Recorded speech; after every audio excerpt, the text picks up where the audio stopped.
Selamünaleyküm. Ben Sevda, kanalıma hoş geldiniz. İnşallah hepiniz çok çok iyisinizdir.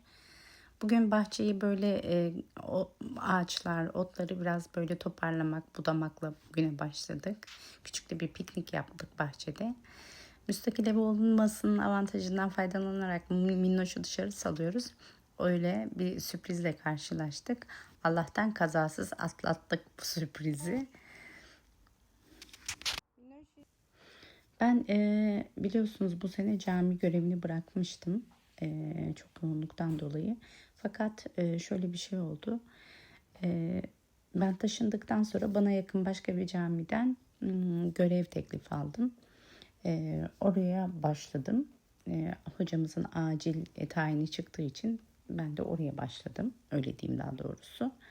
Niyetimde yoktu bu sene ama o yüzden burada cumartesi ve pazar günleri full sabahtan akşama kadar dersimiz oluyor. O yüzden ben genelde büyük temizlikleri pazartesi günü yapıyorum ve perşembe günü. Ama genelde en büyük temizlik, yani 2 katı da pazartesi günü temizliyorum. Bugün inşallah salonu temizleyeceğim. Bir de bir nane almıştım ekmek için. Uzun zamandan beri orada bekliyordu. Toprağım eksik ama bir tane çiçeğim solduğu için o çiçeğin toprağını aldım. Naneyi ona ektim. Nane de zaten çok böyle bereketli bir bitki olduğu için tuttu elhamdülillah.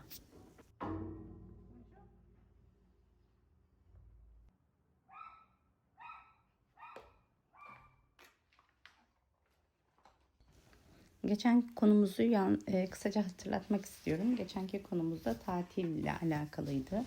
Tatilde bir Müslümanın tatilinin boş geçmemesi, bu tatili fırsatlara çevirip kendini geliştirip yetiştirmesi gerektiği hakkında konuşmuştuk. Müslümanın boş vakti olmamalıydı. İnşirah suresinde Rabbimiz bir işi bitirdikten sonra başka bir işe koyul diye bize buyurmaktaydı. Peygamber Efendimizin de hadisi şerifinde iki şey vardır ki insan için çok kıymetli fakat bunun kıymetini bilmezler. Biri sağlık, diğeri de vakit demiştik. Şimdi en son tatile giderken nelere dikkat etmemiz gerekiyor, nasıl davranmamız gerekiyor, bunları anlatmaya çalışacağım inşallah.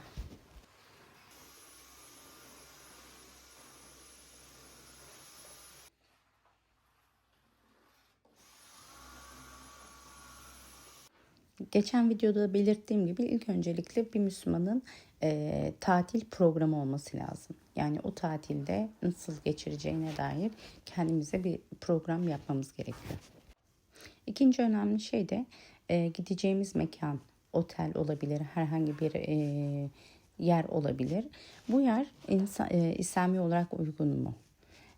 İşte ne bileyim, bir otele gidilecekse orada içki satılıyor mu? Veya işte etkinlikler İslam'a uygun mu? Orada yapılan etkinlikler, bunları araştırmak gerekiyor. Önemli konulardan bir tanesi de giyim kuşam konusu.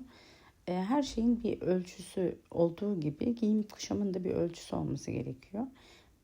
Maalesef insanlar yaz gelince farklı bir giyim kuşam tarzına bürünebiliyorlar. Olayı abartabiliyorlar. Kapalı olan bayanlar bile hani limiti gerçekten de zorlayabiliyor. Ne yazık ki kadın kadına olan ortamlarda bile, biliyorsunuz ki kadın kadına bile, Müslüman kadın ve Müslüman kadının bile belli bir mahremiyet çizgisi var. İşte diz kapağının altından göbeğine kadar yine. Maalesef bizim Müslüman kesim bayanlar da buna dikkat etmiyorlar. Diyor, nasıl olsa burası muhafazakar diyor. Giyim kuşamına dikkat etmeyebiliyorlar. Bu da önemli. Şöyle ki önemli. Mesela siz belki dikkat ediyorsunuzdur ama karşınızdaki dikkat etmiyor. Bu sefer maalesef dikkat eden kişi de yine harama giriyor. Çünkü neticede göz bir şekilde görüyor. Buna da dikkat etmek gerekiyor. Gerekirse uygun tatlı bir dille belki karşıdaki kardeşimizi uyarmamız gerekiyor. Diğer önemli konulardan bir tanesi de yiyecek ve içeceklerimize dikkat etmediğimiz. Biz özellikle yurt dışından gelenlerde şöyle bir imaj oluşuyor. Ya burası Türkiye, her şey helal, hiçbir sıkıntı yok deyip her şeyi yiyip içebiliyoruz. Oysa Türkiye'de de maalesef dikkat etmeyen kesimler var. Her şeyi yani bilmiyorum, ben çok duymuştum, işte at eti yediriyor, bilmem ne yediriyor. Böyle değişik değişik şeyler duymuştum. Çok enteresan gerçekten de. Hani yurt dışındayken dikkat ediyorsunuz ya bu helaldir, haramdır diye. Hatta burada aslında daha emin olabiliyorsun. Çünkü mesela bazı kurumlar etleri onaylıyor ve ona göre biz mesela yiyoruz, içiyoruz. Ama Türkiye'de sanki her şey helalmiş gibi çok rahatlıkla yiyip içebiliyoruz. Allahu Teala Kur'an-ı Kerim'de temiz ve helal olandan yiyin diye bize bildiriyor. Tayyip olandan ve helal olandan yiyin diyor, bildiriyor bize Rabbimiz.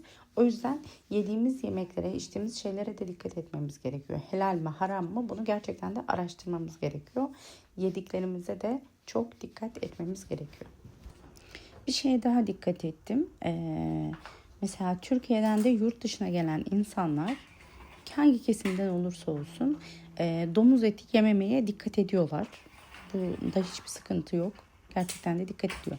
Ama mesela işte inek veya tavuk eti falan yerken buna dikkat etmiyorlar.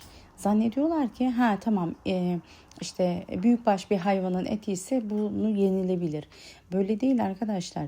Yani eğer Allah'ın ismi anılmadan kesilen her hayvan biz Müslümanlar için haramdır. Buna dikkat etmek gerekiyor. Maalesef yurt dışına gelen Müslümanlar da buna dikkat etmiyorlar. Onu fark ettim. Veya yine otellerde mesela işte gidiyor kişi, diyor ki ben diyor işte tavuk yemek istiyorum diyor. Ama yani mesela içkili bir ortama gidiyor veya işte domuz eti satan bir yerde olabiliyor. Bunların mutfağına gidip görmüyorsunuz, bilmiyorsunuz. Belki aynı yağda pişiriyor her pişirdiği yemeği. Bilmiyoruz ki bunları. Mutfağın içine de giremeyeceğimize göre. Yani mutlaka gerçekten de seçtiğimiz otellere, gittiğimiz mekanlara çok çok dikkat edelim ki en azından haram bir şey olmasın o otelde. Onlara lütfen dikkat edelim inşallah. Bu söylediğim şey Türkiye için de geçerli. Eğer seçtiğiniz otele dikkat etmiyorsanız, gittiğiniz mekana dikkat etmiyorsanız, o mekanda işte içki falan vesaire satılıyorsa veya işte helal olmayan yiyecekler satılıyorsa mutfağında birbirine karışıp karışmadığını biz kontrol edemeyiz, bilemeyiz. O yüzden elimizden geldiğince dikkatli ve İslam'a uygun yerler seçmeye gayret edelim inşallah. Bu söylediğim sadece oteller için geçerli değil. Tabii ki restoranlar, kafeler vesaire yerler için de geçerli. Yediklerimize, içtiklerimize dikkat edelim. Bunlar bizim vücudumuzda vitamin olarak kendilerini var ederken yediğimiz, içtiğimiz şeyler bizim ruhaniyetimize, ruh halimize de yansıdığını biliyoruz. O yüzden yediklerimize, içtiklerimize de lütfen dikkat edelim. Diğer en önemli konulardan bir tanesi de ibadetler. Maalesef tatile girdiğimiz zaman biz insanoğlunda biraz gevşeklik oluyor.